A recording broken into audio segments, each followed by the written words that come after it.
naman, Doc, normal lang ba yung behavior na nakikipag-sex sa hindi ka kilala? Lalo na sa mga ganitong lugar, yung mga spa, Mhm. di ba? At bakit kaya nangyayari itong mga ganito? At ano ba ang dapat maintindihan ng mga ka-vibes natin tungkol dito sa ganitong senaryo? Yes, kasi it's a mixture of a lot of scenarios eh.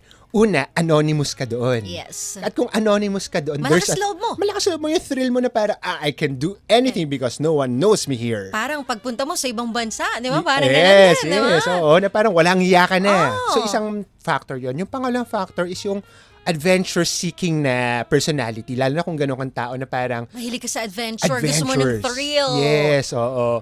At yung pangatlo na titignan rin natin kasi, this is a quick fix, very convenient. Sa atin kasi, para lalo sa mga kasama natin, ka-vibes natin, kailangan mahaba-habang panliligaw. Yes, Date totoo. muna kayo. Effort ka talaga. Dito kasi, In just one in just snap. Yes, talagang pwede na talaga. Oo. Convenient talaga na parang walang commitment. Yun pa iniisip nila. Yung wala kang iniisip na may i-update ka, may obligahin ka. oo.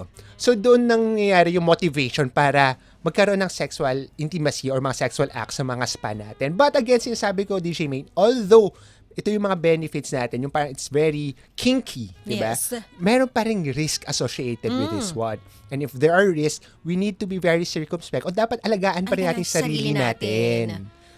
So, sabi nga namin, wag makikipagtalik na hindi kilala or kung ikaw ay... Ganun ka talaga, why not? Pero make sure ikaw ay gumagamit ng contraceptives like Contraceptives, condom, yes. lubricant, tapos nagpapatest ka. At sa mga kung gusto mo rin prep rin. Dapat naka-prep ka rin sa mga instances na ganito. Na mahilig kang makipag-ano sa strangers, di ba? Ang sinasabi nga namin, hindi naman bawal mag-explore, basta dapat very responsible ka rin while doing the sexual act. Totoo naman. At buhay nyo yan. Sino ba kami para humadlang? Kami nagpapaalala lang. 'Di ba? Pero yun nga ang sarap kapag ikaw maalaga sa sarili mo. 'Di ba?